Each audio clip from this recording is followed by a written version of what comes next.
राम राम भाइयों, मेरा नाम अनिल सोलंकी है। मेरे यूट्यूब मंच लाउड जाट वॉइस में आप सबका स्वागत है। भाइयों, कहते हैं ना, बेगानी शादी में अब्दुल्ला दीवाना। बेगानी शादी में अब्दुल्ला को दीवाना नहीं होना चाहिए, पर कई बार हालात ऐसे बन जाते हैं कि ना चाहते हुए भी अब्दुल्ला को दीवाना होना पड़ता है। जो कुछ कल झज्जर में हुआ, उसके बाद में वो पूरी तरीके से ब्राह्मण समाज का अंदरूनी झगड़ा था। जिस ढंग से वहाँ भगवान परशुराम भवन के शिलान्यास या उद्घाटन समारोह के अंदर जो मारपीट हुई और जिस ढंग से उसके अंदर राजनीति हुई, पूरी तरीके से वो ब्राह्मण समाज का अंदरूनी मामला था। लेकिन उसमें राजनीति हावी हो गई और राजनीति में पहले भाजपा कांग्रेस वाली राजनीति हुई, फिर उसमें जाति का एंगल भी आ गया। तो मैंने उसमें ये देखा कि जो जिनको चोट लगी है, संत सुरैती जी हैं, ब्राह्मण महासभा के महासचिव, उन्होंने दीपेंद्र हुड्डा का नाम लिया और ये कहा कि दीपेंद्र हुड्डा को ये सोचना चाहिए कि क्या उन्होंने ऐसे गुंडे पाल रखे हैं। उनका इशारा बादली के विधायक कुलदीप वत्स की तरफ था दोस्तों। तो वैसे तो ये मामला ब्राह्मण समाज का था, लेकिन इसके अंदर जाति का एंगल डाला गया और जाति का एंगल डालने की वजह से मैंने सोचा कि इस पे मुझे वीडियो बनाना चाहिए।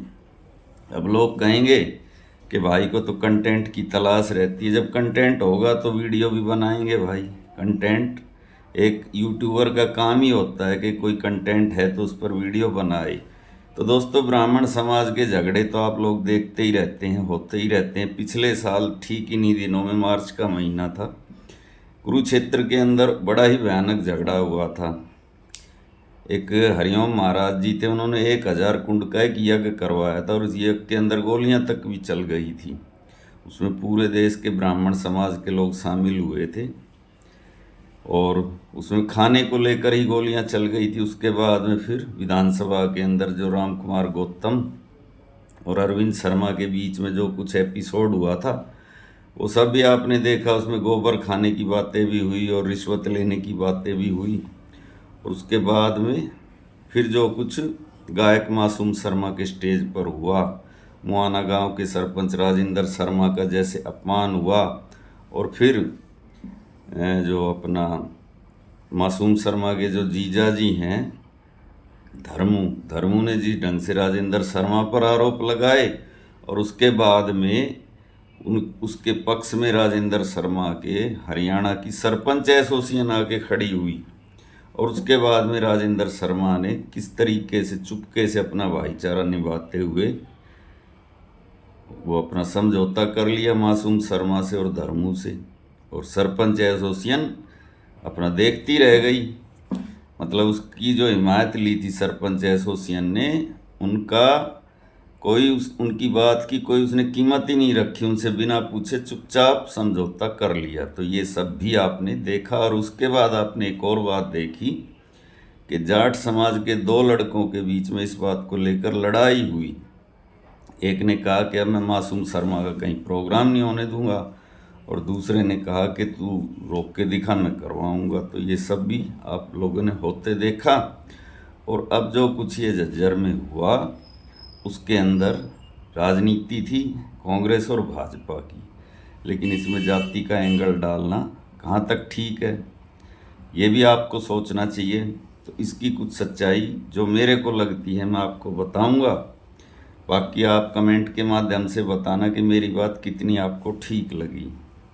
इसके अंदर दोस्तों मुझको ऐसा लगता है कि जब से कुलदीप वत्स का नाम क्रॉस वोटिंग वाले मामले में उछला है, क्रॉस वोटिंग में तो उसका नाम नहीं है, लेकिन ऐसा मीडिया के कुछ लोगों द्वारा शक जाहिर किया गया कि जो 4 वोट कैंसिल हुए या कैंसिल करवाए गए, उसमें 1 वोट कुलदीप वत्स का भी था।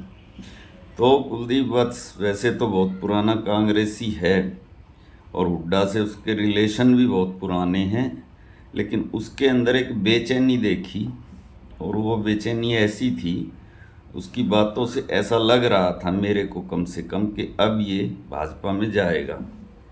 क्योंकि जब कोई नेता पार्टी छोड़ता है तो कोई ना कोई वो भूमिका उसकी बनाता है। जैसे अभी राघव चड्ढा बीजेपी में जाने से पहले भूमिका बना रहा है, ऐसा ही कुछ कुछ मेरे को कुलदीप वत्स के मामले में भी लगा था।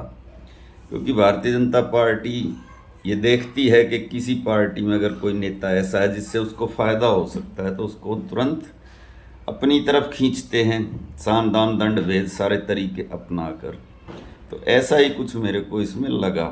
और जब ये लगा कि कुलदीप वत्स की एंट्री होने वाली है, उसको बीजेपी ज्वाइन करवाई जाएगी, वो बादली से इस्तीफा देगा, उसके बाद उपचुनाव होगा और उसमें भाजपा उसको चुनाव जितवा के लाएगी।